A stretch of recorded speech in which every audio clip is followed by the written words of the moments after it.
Hey everybody, Dr. Phil here. This is going to be a video on capital budgeting and investment analysis. So with no further ado, let's jump right in. All right, so capital budgeting. So what is capital budgeting? So we define capital budgeting kind of loosely as the process of analyzing alternative long-term investments and deciding which assets to acquire or sell. So think of capital budgeting as, big, expensive kind of assets, things that would last a while. So what does the process involve? What does it entail? So firstly, the manager or management would typically submit a proposal. The capital budget committee would evaluate the proposal and would recommend approval or rejection. And then number three, the board of directors then approves capital investments for the year. So again, because of the dollar amounts involved, the length of time involved, the risk involved of committing such large amounts of cash over such a long period of time, that would typically be approved at the board of directors level. All right, so capital budgeting decisions are usually the most difficult and risky decisions that managers make. Specifically, a capital budgeting decision is risky because, and we kind of touched on these a little bit earlier, but number one, the outcome is uncertain. Just because you spend all this money, it doesn't mean that you'll get the return you hope for. Number two, large amounts of money are usually involved because, again, we're buying expensive equipment, capital assets. Number three, investment involves a long-term commitment. And think about all the things that can change. Demand can change, interest rates can change, so on and so forth. And number four, decision may be difficult or impossible to reverse. So here is sort of a diagram, if you will, schematic showing the capital investment cash flows, right? So we acquire. So you notice there's a negative here for the initial investment because that's anytime you see a negative, it's money going out, positive, money coming in. So we're spending money, money's going out for the initial investment to acquire it. Then while we're using it, it's a plus because it's helping us generate sales, but we also have expenses associated with the capital investment. Think machinery, for example, and maintaining the machinery. And then disposal, now it's just a plus because we're selling it, we're getting money coming in. So now what we're going to do now is we're going to look at some ways to evaluate some of the capital investment decisions. So the first one, a pretty simple one, is what we call payback period. So the payback period is the amount of time expected to recover the initial investment amount. So the payback period is just very simple, just very simply the initial investment divided by the annual net cash flow. So managers prefer projects with shorter payback periods. So as an example, right, so we'll look at payback period with equal cash flows. So we have an initial investment of $16,000, useful life of 8 years. There's no salvage value. Expected sales per year is 1,000 units. We've got materials, labor, and overhead, except for depreciation of $16,500. We have machinery depreciation of $2,000, SG&A expenses of $9,500, and then a selling price per unit of $30,000. So let's take a look at the annual results from the machine investments. So the first thing we can do is plug in our sales. So we have sales of the new product, 1,000 units, right, times 30, the selling price per unit. So the income would be 30,000 as well as the cash flow.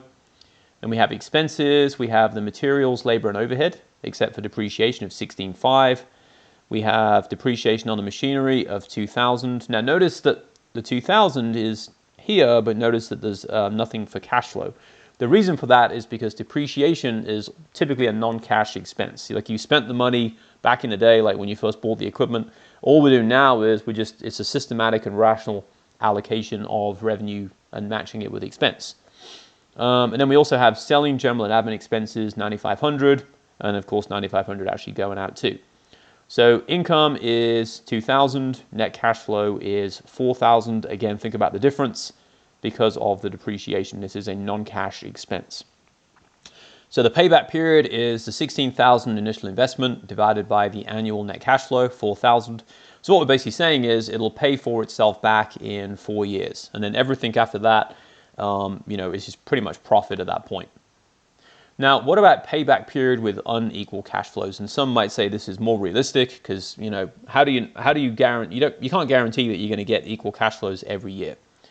So again, the information is pretty much the same. They're going to install a machine that costs 16 grand, 8-year useful life, no salvage value. Annual net cash flows are unequal as shown below. So in order to get the payback period here, when we have these sort of unequal annual net cash flows, the first thing we have to do is add the cash flows each year until the total equals the cost of the investment. So not that this is difficult, much more difficult than the last one. There's just really an extra step. So we start with the initial investment, and this is negative 16 because they had to spend 16,000, right? 16,000 was going out.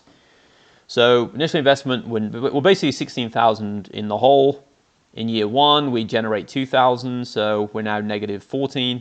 Year 2, 4,000 comes in, we're up to negative 10. Year 3, 4,000 comes in, we're now to negative 6.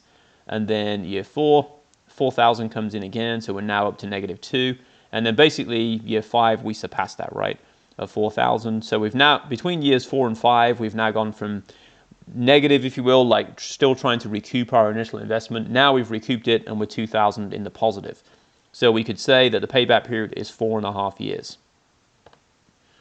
So what about the strengths and weaknesses of the payback period? So the payback period strengths, it uses cash flows, and as you can see, it's very, very easy to compute. Now what about the weaknesses of the payback period? So the one is it ignores cash flows after the payback period. If you think about the two examples we just did, equal cash flows, unequal cash flows, there was no consideration of all the money that's going to come in after the machine has like paid for itself. So, that is a kind of a detraction from the method. It also ignores the time value of money, right? The idea that money, the sooner you can get it, the sooner you have to invest it, the more it's in essence worth. It doesn't factor in those considerations. All right, so let's now look at the accounting rate of return.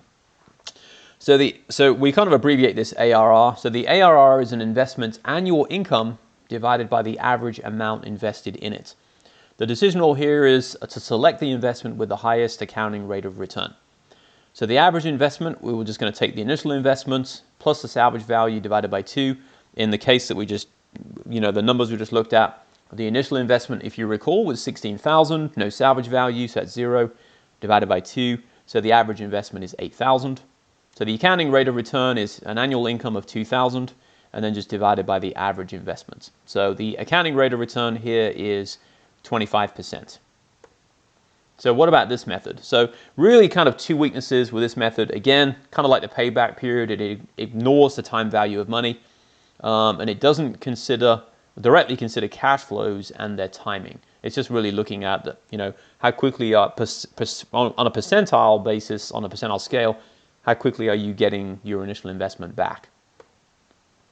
All right, so net present value. So now we're kind of moving into the, I'm going to say more complicated. I don't say that to scare you, more just because these are more realistic. These are more the ones that people would use because we're now starting to incorporate this time value of money concept. So net present value, or sometimes we abbreviate that NPV, applies the time value of money to future cash inflows and outflows so that management can evaluate a project's desirability. So we calculate NPV by, number one, discounting the future net cash flows from the investment at the required rate of return. That's going to depend on the company, sometimes called the hurdle rate. And number two, subtracting the initial investment. So a company's required rate of return, again, as I alluded to, often called its hurdle rate, is typically its cost of capital. This is an average rate the company must pay to its lenders and investors based on, its debt, debt issuances and equity offerings, etc., and the costs that are associated with those. So let's look at net present value with equal cash flows first. So a company is considering a 20,000 investment in a machine that's expected to provide 10,000 annual net cash flows for 3 years. The company requires a 9% annual return. So what we're doing here is we're basically going to say, okay, well, we know that we have 10,000 coming in each year, and then we're going to basically discount these years back, like year 1, year 2, year 3, to their present value. Okay, like what is it worth today? And you can look on like if you Google present value of $1, present value of annuity tables, you can access these tables. That you're going to have your typically interest rates across the top, and then your terms or n equals along the y-axis. So in year 1, the net cash flow was 10,000, as it is in year 2 and 3. So what they're doing is they're applying a factor based on a 9% annual return. So notice it says 10,000, and then the present value of $1 at 9% based on 1 year is 0.9174. So the present value as of today is 91.74. For year 2, 10,000, now it's the present value of $1 at 9%, but now it would be 2 years. So you'd be looking for you'd be looking at the present value of a dollar table, and you'd be looking at you'd be looking for the intersection of 9% and two periods. And that's going to give you, you're going to find that 0.8417. And then we're doing the same thing with year 3, and then we just add all these up. So what we're saying is the net cash flows are 30,000 coming in, and the present value, like the value in today's dollars of the outflows, is 25,313. Take out the initial investment of 20,000, and we have a net present value of 5313. The decision rule with net present values is basically if the NPV is positive, it's greater than 0, then we would typically invest. And just FYI, if you have a negative net present value, it doesn't necessarily mean that you are losing money. It just means that you are not. You could be, depending on how big that negative number was, but it can also mean that you're just not achieving your desired rate of return. So what is the NPV decision rule? So when an asset's expected net cash flows yield a positive net present value, then you invest in the project, because it's making you more. If it's a positive net present value, a positive NPV, then whatever the required rate of return is, it's surpassing that hurdle rate. If it's less than that, then i.e. a negative NPV, then it's not doing that. So the present value of the net cash flows minus the initial investment is going to give you your net present value, just like we saw. So if the net present value is greater than 0, invest. If the NPV is less than 0, then we do not invest. So when comparing investment projects of similar cost and risk, you would invest in the one with the highest positive net present value. All right, so now let's talk about the NPV, what we call the annuity assumption. This can actually be your friend. This can actually help you because it just makes some of the calculations a little less cumbersome. So the annuity assumption can simplify the present value calculations if and only if there are a series of equal cash flows.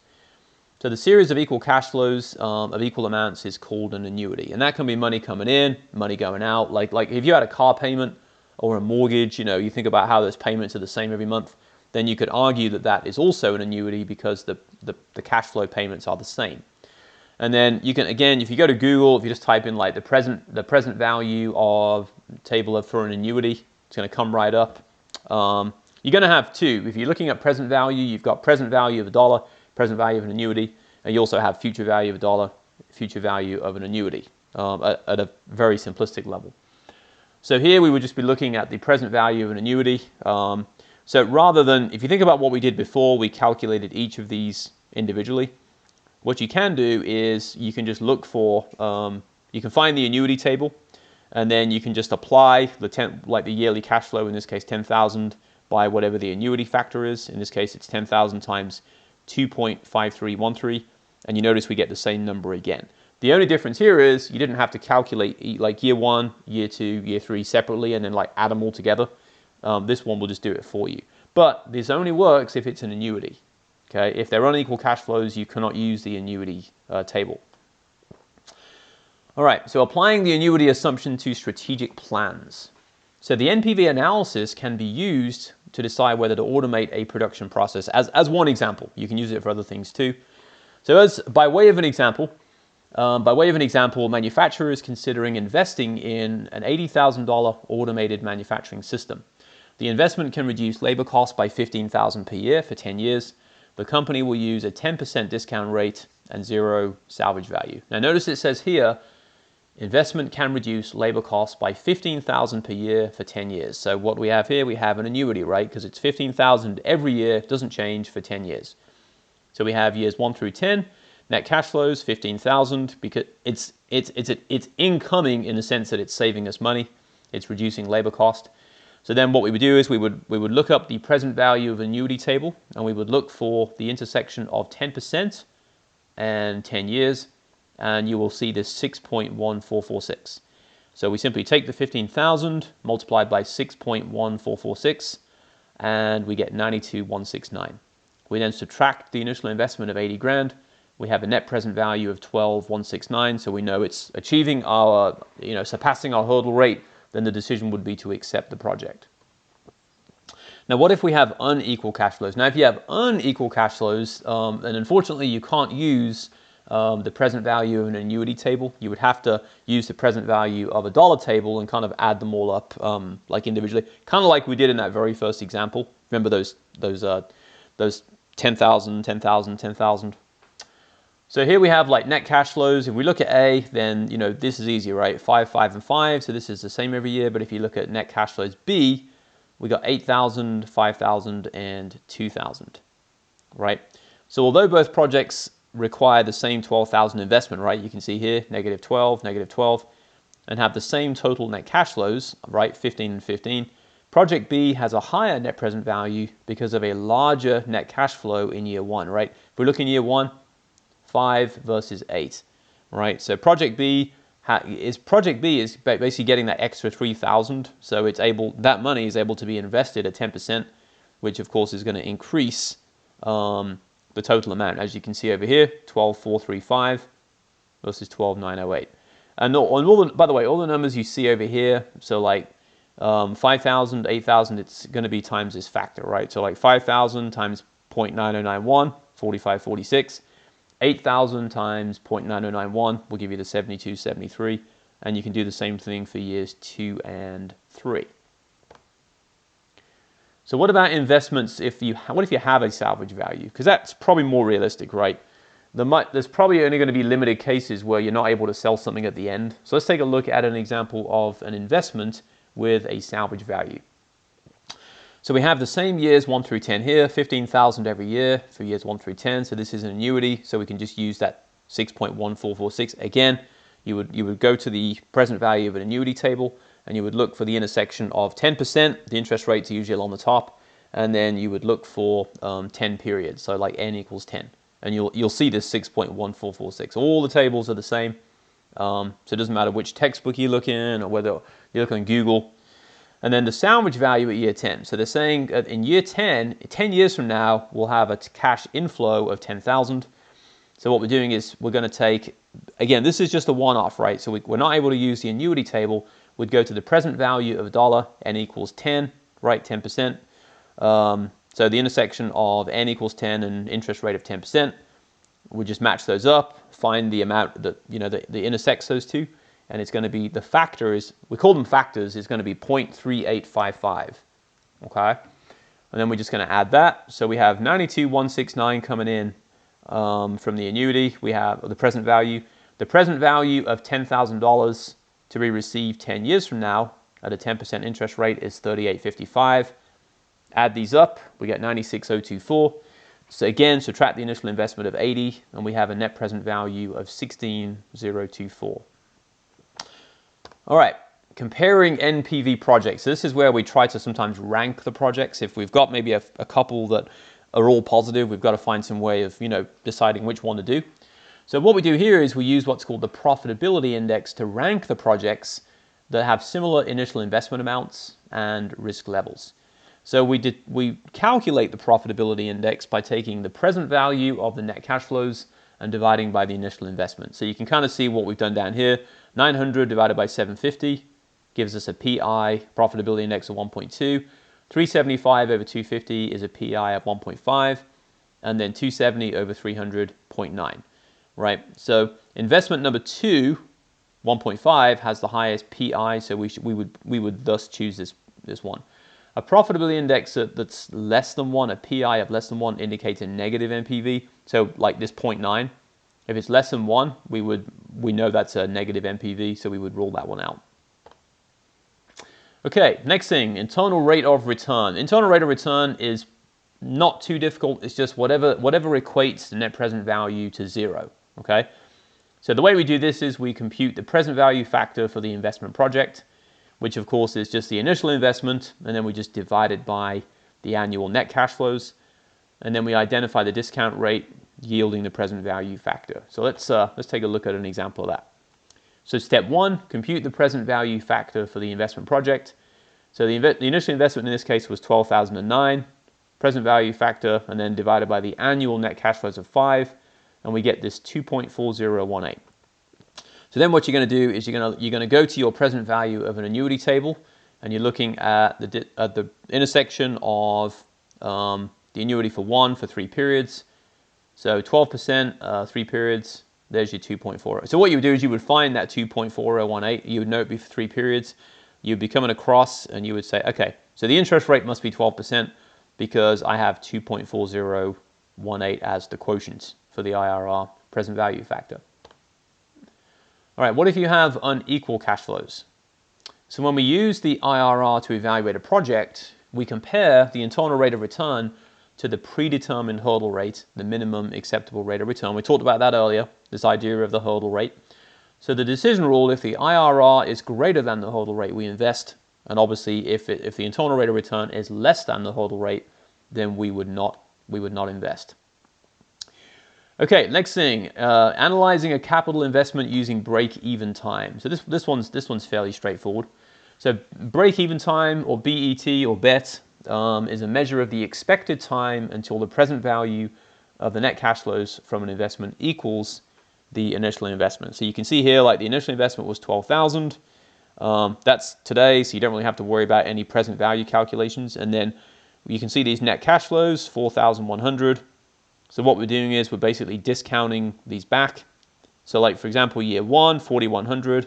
That's a year from now, so let's discount it to present value. The present value is 3727, so we're taking that 12,000 that we're technically like in the hole, in the red, because we made that 12,000 investment, and we're knocking off that 3727. So we're now at the end of year 1, we're only out 8273, and then year 2, another 4,100 comes in, but again that's 2 years from now, so let's present value it back to today's dollars, the factor being 0.8264, and we get 3388.